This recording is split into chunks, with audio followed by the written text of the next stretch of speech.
RG car hospital की उस घटना को याद करते हुए बंगाल के लोगों का विशेषकर मैं धन्यवाद करता हूं कि उस पीड़ित बच्ची की माता को बहुत बड़ी मार्जिन से रत्ना देवनाथ को जिताकर उसको सच्ची श्रद्धांजलि। गृह मंत्री आदरणीय अमित शाह जी थे, जिन्होंने, मैंने पहले भी आपको कहा था, जिन्होंने 2021 की हार के तुरंत बाद ये संकल्प कर लिया था कि भारतीय जनता पार्टी का झंडा बंगाल में अवश्य फहराया जाएगा और बंगाल की तरह ही कोई यशस्वी निष्ठावान कार्यकर्ताओं की टीम बनेगी और जिनका नेतृत्व हमारा केंद्रीय हाईकमांड के प्रतिनिधि अमित शाह जी पंजाब में भी करेंगे, इस आशा के साथ कि पंजाब को भी एक बार स्वर्णिम पंजाब बनाना है।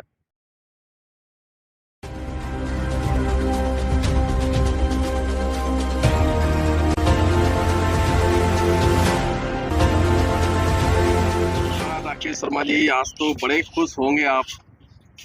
तीन राज्यों में भाजपा की सरकार बन रही है और आपने तो बहुत पहले दावा कर दिया था कि पश्चिम बंगाल में इस बार कमल खिलेगा। अब इस जीत के मायने क्या है? नमस्कार सत्यन जी, आज सचमुच मेरे लिए बहुत ही प्रसन्नता का विषय है क्योंकि बंगाल मेरी जन्मभूमि है और संघ की दृष्टि से दीक्षा भूमि भी। और भारतीय जनता पार्टी की नज़र में पंडित श्यामा प्रसाद मुखर्जी की जन्मभूमि पर 70 सालों के आज़ादी के इतिहास के बाद एक विचारधारा ने अपना धर्म ध्वज स्थापित किया है और भारतीय जनता पार्टी का झंडा वहाँ गड़ा है। ये ऐतिहासिक दिन तो है ही, इसके बहुत बड़े मायने हैं और ये समझ लीजिए कि मन पूरा आह्लादित है, प्रसन्नता से पूरा भरा हुआ है। साथ ही आज मैं श्यामा प्रसाद मुखर्जी को श्रद्धांजलि के साथ साथ 2021 के बाद लगभग 300 कार्यकर्ता जिन्होंने आत्म बलिदान दिया,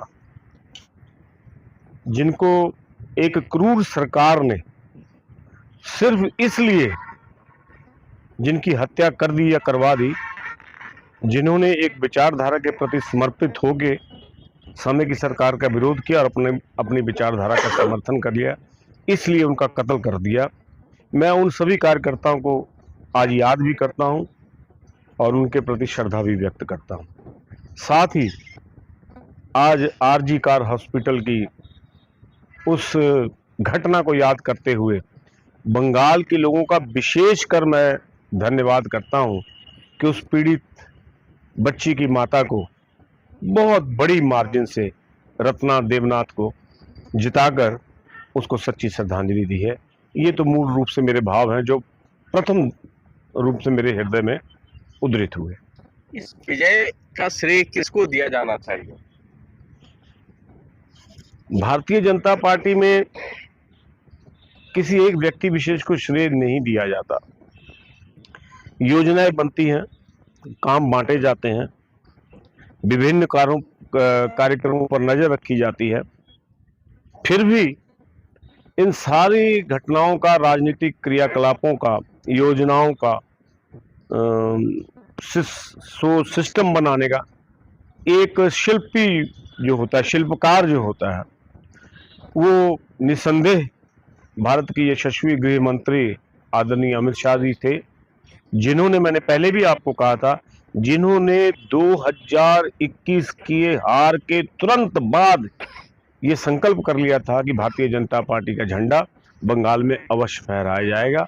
तभी से योजनाएं, ये सारी सफलता के शिल्पकार वो थे। उनके साथ साथ एक बहुत अंसल जी हैं, भूपेंद्र यादव जी हैं, धर्मेंद्र प्रधान जी हैं, बिहार के मंगल पांडे जी हैं और उसके साथ साथ आप समझ लीजिए कि ऐसे कई कार्यकर्ता जो कई महीनों, हफ्तों से बंगाल में डेरा लगाए बैठे थे, पर इन सब के पीछे योजना जो थी अमित जी की थी और पीछे छिपकर या पर्दे के पीछे असंख्य कार्यकर्ताओं ने, राष्ट्रीय स्वयं सेवक संघ के कार्यकर्ता, स्वयं सेवक निरंतर अहर्निश काम में लगे हुए थे। उन सब की मेहनत का परिणाम है जो बंगाल हम विजय जीत पाए।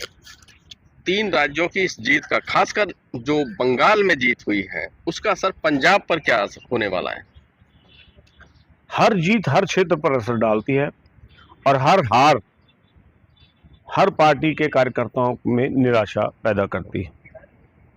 जहां तक बंगाल के परिणाम का पंजाब पर असर की बात है, सबसे पहला असर तो कार्यकर्ताओं में उत्साह बढ़ेगा, क्योंकि निकट भविष्य में ही पंजाब में चुनाव होने वाले हैं। इसलिए सबसे ज़्यादा असर पंजाब के कार्यकर्ताओं पर पड़ेगा, जिन उनके उत्साह में आज भी मैं निरंतर सोशल मीडिया पे, टेलीविज़न पर देख रहा हूँ कि कार्यकर्ताओं में बहुत उत्साह पैदा हो गया है। लोग चाहते हैं कि जैसे एक बंगाल में एक क्रूर शासिका का अंत हुआ, पंजाब में ममता की तरह का तो कोई लीडर क्रूर नहीं है, पर फिर भी पंजाब के लोग त्रस्त जो बहुत ज़्यादा है, और इसका किसी एक पार्टी का उसमें उत्तरदायित्व तो नहीं है। भारतीय जनता पार्टी के लिए बंगाल में एक दुश्मन था, पंजाब में कई प्रकार के हमारे प्रतिद्वंदी हैं, और उन सबसे लड़ना, उन सभी ने पंजाब का नुकसान किया है। इसको मैं समझता हूं कि भारतीय जनता पार्टी इसको संज्ञान में लेगी और बंगाल की तरह ही कोई यशस्वी निष्ठावान कार्यकर्ताओं की टीम बनेगी, और जिनका नेतृत्व हमारा केंद्रीय हाईकमांड के प्रतिनिधि अमित शाह जी पंजाब में भी करेंगे, इस आशा के साथ कि पंजाब को भी एक बार स्वर्णिम पंजाब बनाना है। इस उद्देश्य को लेकर लोगों में बहुत मेहनत करनी पड़ेगी, एक टीम बनानी पड़ेगी। और जहाँ तक मोगा का सवाल है, तो मोगा में तो नगर निगम के चुनाव निकट भविष्य में तुरंत होने वाले हैं। मोगा में भी लोगों, कार्यकर्ताओं में उत्साह का वर्धन हुआ है। योजनाबद्ध तरीके से हाईकमांड के दिशा निर्देशों में हम काम करेंगे। निश्चय ही आशा बढ़ी है और प्रयत्न करने की क्षमता भी बढ़ी है। अब आपने मोगा की बात कर दी, तो एक सवाल आपसे पूछना मेरा बनता है। यहाँ पर बहुत सारे पार्षद जो अभी हैं इस समय, वो केवल एक ही रोना रो रहे हैं कि उनके क्षेत्र की समस्याएं इसलिए सॉल्व नहीं हुई, ना सड़क बनी, ना सीवरेज की प्रॉब्लम सॉल्व हुई, क्योंकि हाउस में उनकी बात सुनी नहीं जाती है। वो बोलना चाहते हैं, वो अधिकारियों से बात करते हैं, वो कोई सुनता नहीं है। और दूसरी जगह आपके साथ कुछ दिन पहले मैं बात कर रहा था, आपने वोटर सूची में जो बड़े पैमाने पर गड़बड़ियां हुई थी, वो बात आपने कही, और आपकी वो बात इतनी वायरल हुई कि आज देखिए एसडीएम दफ्तर में लाइन लगी हुई है वोटर सूची में अपना नाम संशोधित कराने वालों की। बहुत बड़े पैमाने पर गड़बड़ियां हुई, बहुत आपत्तियां आई हैं। तो अगर ये क्या है कि आदमी चाहे तो कोई काम हो नहीं सकता है? सत्यन जी, आपके प्रश्न में ही आपने उसका उत्तर दे दिया। आप पार्षदों की बात करते हैं, पार्षद अपनी बात रख ही नहीं पाते हैं। क्यों नहीं रख पाते हैं? उनके ना तो वो किसी विचारधारा से जुड़े हुए, ना उनका कोई हाई कमांड है, ना उनके ऊपर कोई अंकुश है, ना ही वो प्रतिबद्ध है किसी के प्रति। उनका एकमात्र है कि निगम में अपने आप को बनाए रखना, अपनी चौधराहट बनी रहे। भारतीय जनता पार्टी, मैं पहले भी पूर्व में अध्यक्ष रहा, मेरे समय भी नगर निगम के चुनाव हुए थे। भारतीय जनता पार्टी निरंतर अपने पार्षदों को प्रशिक्षण देती है, अपने जनप्रतिनिधियों को अपनी विचारधारा के साथ चलते हुए लोगों की सेवा का संकल्प दोहराती रहती है।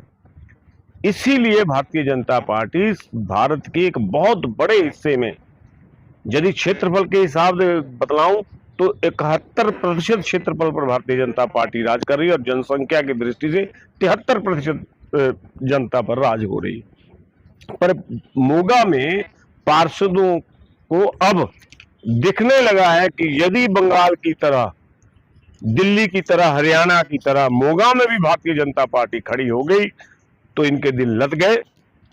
इन्होंने लोगों का, भारतीय जनता पार्टी के पास ऐसा मोगा के लिए ब्लूप्रिंट तैयार हो रहा है, ऐसी योजनाओं पर काम हो रहा है, ऐसे संकल्प पत्र पर काम हो रहा है कि मोगा के लोग इलेक्शन की घोषणा के साथ ही इस चीज से प्रभावित होंगे। हम लोगों के सामने मोगा के विकास का, एक सुव्यवस्थित मोगा का, एक व्यवस्थित मोगा का, एक सुंदर मोगा का ब्लूप्रिंट रखेंगे, और तब इन तथाकथित जो महंत बने बैठे, मठाधीश बने बैठे हैं, इनको पता लगेगा कि राजनीति, निगम की राजनीति कैसे की जाती है, लोगों के प्रति अपनी वचनबद्धता को कैसे निभाया जाता है। हम इससे बंगाल के चुनाव से सबक लेंगे और ऐसे उम्मीदवार देंगे जो सही मायने में जनता के प्रति समर्पित हो। तो ये थे राकेश शर्मा। हर मुद्दे पर बात हुई, राष्ट्रीय राजनीति पर भी बात हुई, लोकल राजनीति पर भी बात हुई। फिर हम मिलेंगे किसी और मुद्दे के साथ। तब तक के लिए नमस्कार। नमस्कार।